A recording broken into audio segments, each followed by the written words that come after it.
60%. Ocala's information station, 1370 WOCA. Ocala.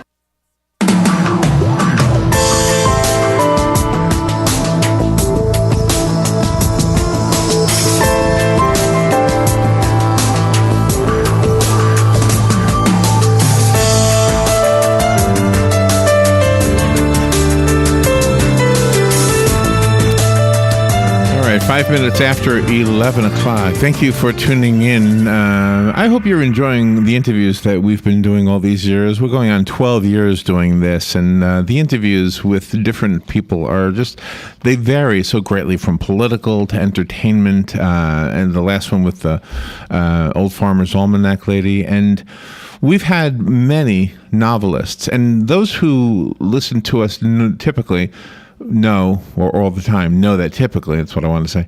A novelist is basically a brief interview and like a 10-minute interview. And there's a reason for that. We want you to hear enough about the story. It's a fictional story, so that you'll be interested in the story, and then we'll move on because you don't want to give out too much information. Mm-hmm.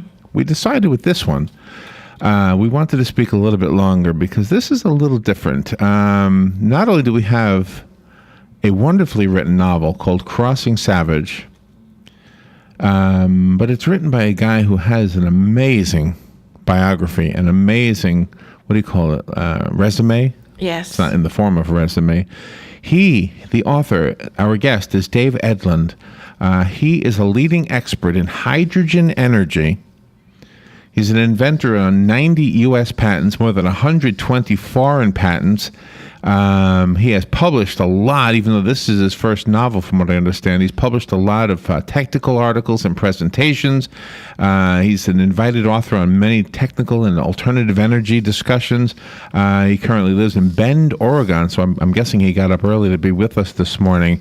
And we talk about energy all the time, because we don't know if we're depending on fossil fuels too much. We don't know if oil is finite and it's going to go away, and we need to preserve it and use something else for our cars and our houses. He knows. I mean, he's been studying this way more than any of us have. That's Dave Edlund, a chemist, and he develops new technology to support the hydrogen economy, and his book is a novel. And we will find out what the novel's about. And sometimes a novel kind of predicts the future in an uncanny way. Yeah. Sometimes, especially if you've got an author who's educated in the topic. Crossing Savage, again, is the name of his first novel. Dave Edlund. Good morning, Dave. Good morning. How are you? Pretty good. Are you in Oregon? I am. Well, thank you for getting up early. Is it starting to be autumn there yet, or not yet? You know, it's in the air. Warm days, but chilly nights. If we could go back, the other day, I think it was yesterday. Yeah, I had it on my calendar here. Yesterday was like the anniversary of the first oil well that was drilled in America, or maybe in the world. I don't know. Prior to that, I mean, and I'm sure even for many years after that, oil wasn't even considered a source of energy. But now it's like the primary source, isn't it? Yes, that's certainly true. When oil was first commercialized, not discovered, but commercialized, its use was to replace whale oil for lamps. So kerosene was the primary right? in petroleum. Oh, wow. And what would have, I mean, could the automobile have been developed if we didn't have oil? Would we have something else instead? You know, that's the interesting part about energy. Energy has many forms. We know energy in our homes, our buildings, as heat, as light, as electric power to run our machines, our computers, the same in factories. But when you get to transportation, you're dealing with a mobile platform, a car, a truck, a train, a plane, a ship. And consequently, it can't be connected to a power plant. It has to have a easily transportable fuel, which really means a liquid that you can consume on that platform. So it's very doubtful that anything resembling transportation as we know it could have come into existence without oil, without gasoline, diesel. Wow, that's almost like a miracle that the two things came together at the same time. Mm-hmm. Yeah, well, I'm sure it wasn't coincidence. One led to the other. That is interesting. By the way, I dug out of the garbage the yesterday's calendar page. In 1859, the first oil well was successfully drilled in the U.S. by Colonel Edwin Drake near Titusville, Pennsylvania. That's right, yes. That was yesterday. So how did a guy with your background end up, and you've got a scientific mind, obviously a creative mind as well, to be able to write a work of fiction? How did you go from, maybe the question isn't how, but why? Is there a reason for writing this work of fiction? Well, that's a real good question, and I think there's a natural tendency to think of science and engineering as being very different from creative arts. Science and engineering are based on fact-driven discovery and conclusions, whereas creative arts are, products of our imagination, our whimsy, our fantasy. But I would argue that they're very similar. It was Einstein who said, if we knew what we were doing, we wouldn't call it research. So, I think there has to be this element of questioning beyond the known world that drives science. Oh, okay. And certainly in my mind, that's always been part of me. I've always wanted to know, how do things work? Why do they work that way? What could you do? So there's this element of creativity that I think is fundamental to science, and I wanted to express that in a different way, in a way that, quite honestly, wasn't bound by the laws of science, and that took me to fiction writing. Okay. And I really enjoy it. So was there any part of this that was you warning us about where we're going, or giving us information that will enlighten us so that we're not so worried about where we're going? Well, there is, yes, there certainly is that in the story. Now, a key part of the story is a scientific theory called abiogenic oil formation. Abiogenic means without biology. And here in the West, it's been long believed that oil and natural gas, but primarily oil, is formed by the decay of biological material. And consequently, for decades, close to 100 years, there have been dire warnings that we're approaching peak oil production, and we're going to run out of oil soon, and we have to find alternatives. Well, there's an even older theory that oil can be formed through naturally occurring reactions within the Earth, reactions that do not involve decaying biological material, and that's the abiogenic theory. Interestingly, that theory comes from Russia and the Ukraine. Now, if that theory is true, and there's a lot of evidence to support it, then this whole concern about peak oil production and declining oil is probably nothing more than a fear, a false theory that is not supported by fact. Interesting. And I've heard arguments, not that I would know, but, and I'm waiting to hear your reply to this, but I've heard arguments that the whole idea of even calling it fossil fuels is inaccurate. Mm-hmm. Yeah, that's also true. And if you look around the universe, okay, well, let's not talk about the universe. Let's just talk about the solar system. Right? We have this very vast and diverse array of moons and planets. And again, we talk about this in Crossing Savage, but if you focus on Titan, which is the moon orbiting Saturn, it's a body that is covered in hydrocarbons. Hydrocarbons is another term for petroleum. So how did he get there? How did this moon get so rich in hydrocarbons, what we would consider on Earth to be petroleum and natural gas? Well, it couldn't have been from decay of biological material, not by any stretch of imagination. So there has to be another mechanism for these materials to be present on bodies, on planets and moons. Now, if you come and look at the Earth, you find that in or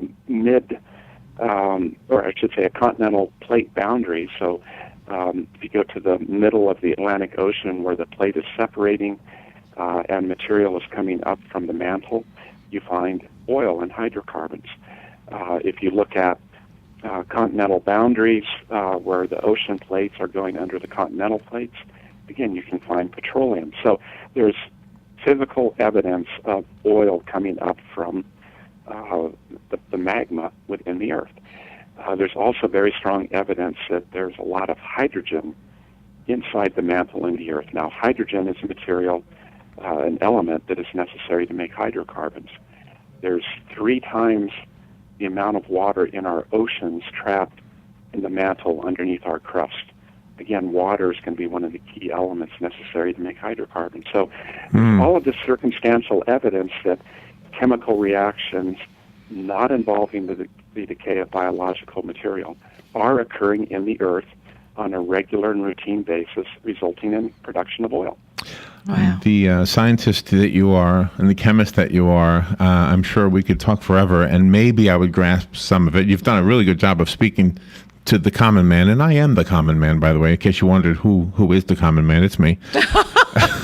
But I want to speak to the novelist Dave Edlund also, because we want to be fair to your book.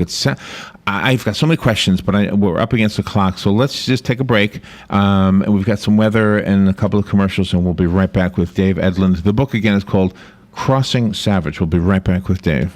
The weather is brought to you by myfwc.com. Safe boating is no accident. It'll be partly sunny today with a thunderstorm in spots, mainly during the afternoon hours over the interior sections. The high 88 at the beaches, 94 inland. And partly cloudy tonight with a shower or thunderstorm in spots, low 71 inland, 77 on the beaches. Tomorrow, a mix of sun and clouds with a couple of showers and a thunderstorm, the high 90 to 95. And for Saturday, partly sunny with an afternoon thunderstorm, high 90 to 94. From the Florida Weather Center, I'm meteorologist Joe Lundberg.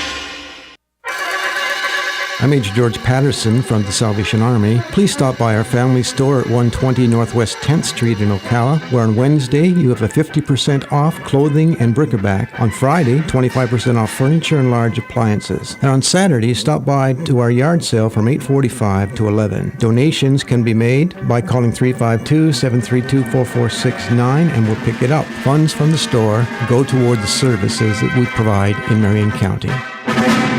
Hi, I'm Yvette, and I'm here to tell you a few things about ABC Frederick's Appliance. They sell not only new, but used guaranteed appliances. When you call ABC Frederick's Appliance, they will provide service on what they sell and any appliances that you own. ABC Frederick's Appliance is located in Bellevue, right over the railroad tracks. Call 352-629-5181. That's 352-629-5181. That's 352-629-5181. ABC Frederick's Appliance. News Talk 1370 WOCA invites you to discover your full business potential.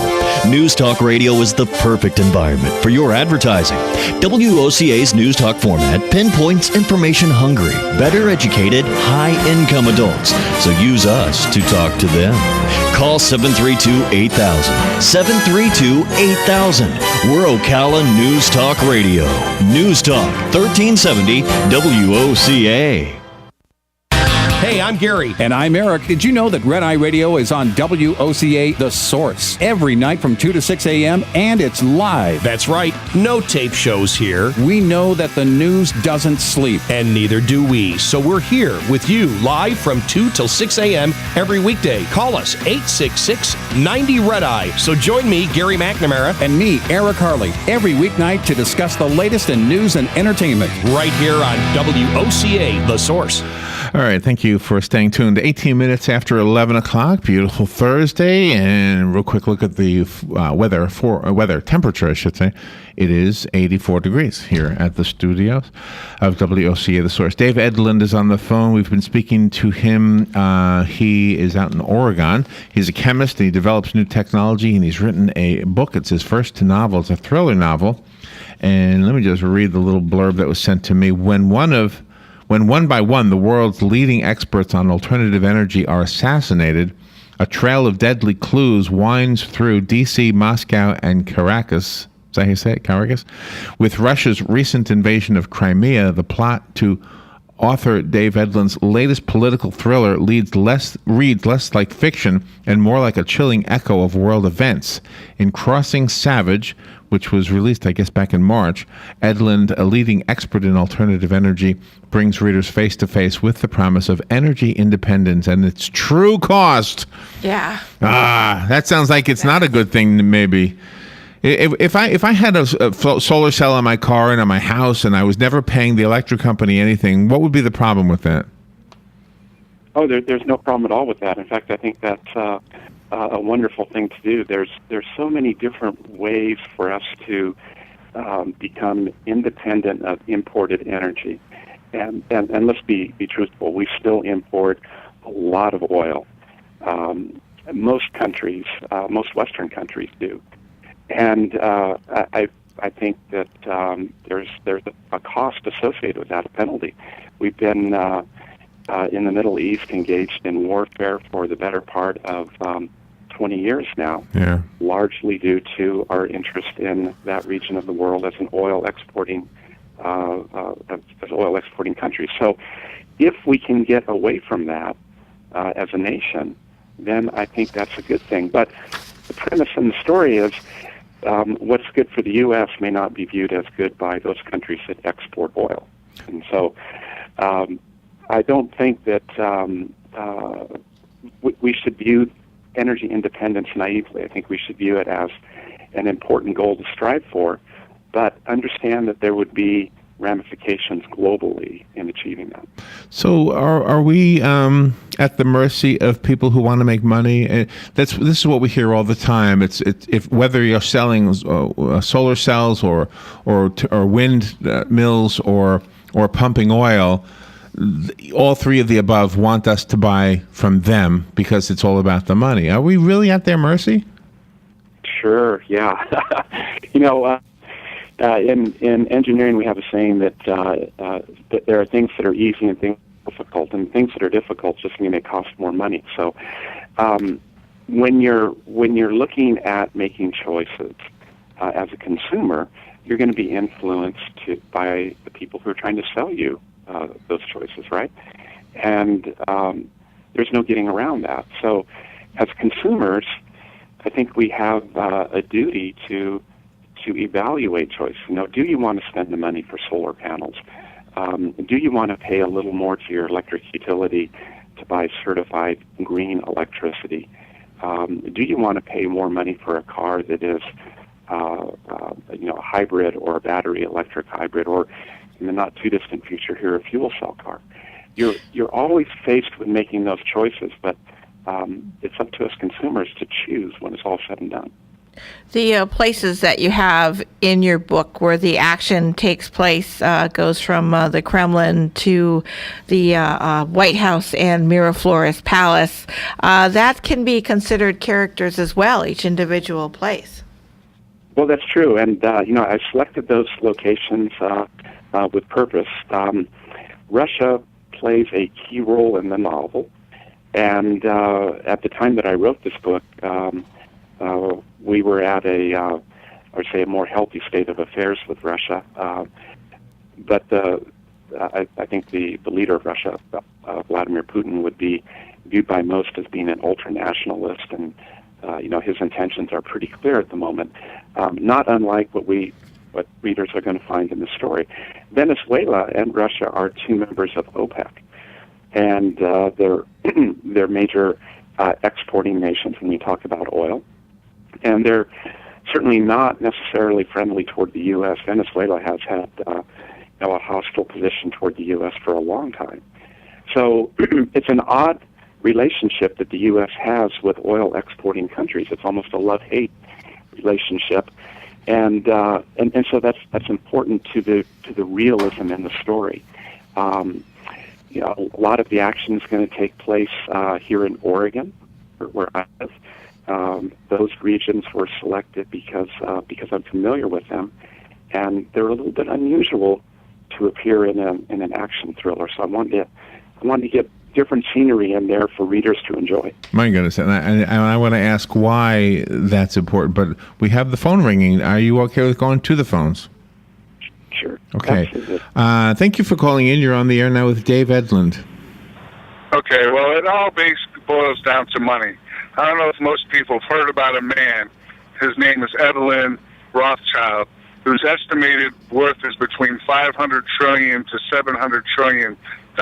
That's more than half the world's money altogether. He owns our bank, the Federal Reserve Commission, which is not owned by our government. They print money and lend it to our government for interest, which in turn lends it to us. He owns Reuters. He owns the Associated Press. He owns Swiss bank accounts. So these people in power, the 1%, are one who dominate and control economic policy.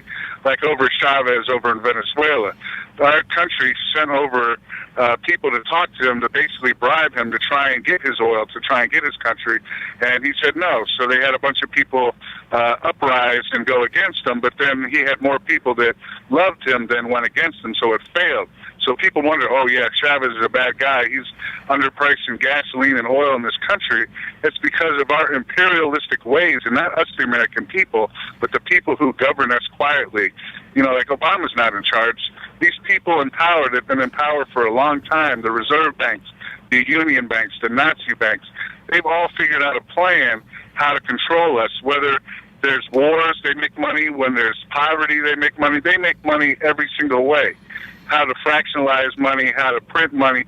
If we were able to pay all our bills off in debt, there's not enough printed money out there to cover that. There's not. It's all a computer-based thing, and it's all a way to set up their monetary system. All right, let me let Dave respond to that. I'm guessing, Dave, just before you say anything, that you've heard that or before. Am I right? Well, sure. Yeah.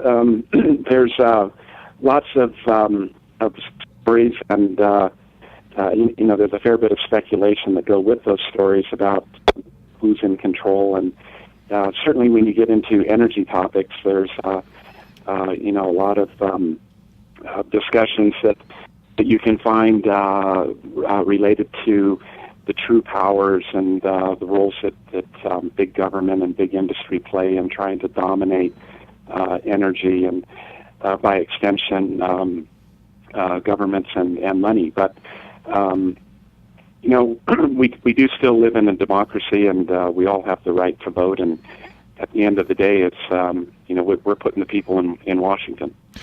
Let's talk about hydrogen energy just for a second. I guess the first question would be, what is it? And I'm just going to add a second question just so that you know I'm going there. Is it water?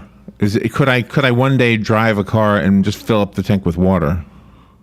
No, that's not going to happen. Okay. Although you're going to find stories about that on the internet. Without going into a lot of technical detail, there's a fundamental principle that is inviolable. You cannot violate it, and that is that you cannot get more energy out of a process than you put into it. So perpetual motion machines are fiction. You just can't have them. And water is a very stable compound. Now, it's made of oxygen and hydrogen, and if you separate oxygen and hydrogen, they want to recombine to make water. And in the process of recombining, they're going to give off energy. So the hydrogen economy is about that in a nutshell. It's about having hydrogen and allowing it to combine with water in a variety of ways. Allowing it to combine with oxygen in a variety of ways to give water and energy. And the energy then you can use to make light, to run machines, or to power a vehicle. But you're not going to get there by putting water in the gas tank, because that's the end product. That's not what you have to start with. You need to start with hydrogen. My goodness, I wish we had you for an hour rather than a half hour. The clock is running out. Well, the book is called Crossing Savage, and I'm guessing not only will we be entertained, but we'll learn a few things. Am I right? I hope so, but in an entertaining way. Yeah. Well, gosh, I can't squeeze one tiny thing. If the oil is not biological, but rather being produced naturally by the planet, do you think there's a reason for it? Does the Earth need to be lubricated or something? No, I don't think so. I'm just curious. I mean, why does it produce oil? Well, gosh, there's so many questions. Dave, thank you for being on the air with us today. Good luck with the book. For our listeners, again, it's called Crossing Savage. Do you have a website, Dave? We do. It's www.petersavagenovels.com. And Peter Savage is the character that you hope to have a sequel with, right? That's right. The sequel is in my editor's hands, due to be released in February to March, and I'm writing book number 3. All right. Next time, you're going to be on a little bit longer. Yes. All right. I hope you come back. I hope you enjoyed this interview. We certainly did. Thank you, Dave. I enjoyed it. Thank you. All right. All right. We're up against the clock. We'll take a little break. Be right back.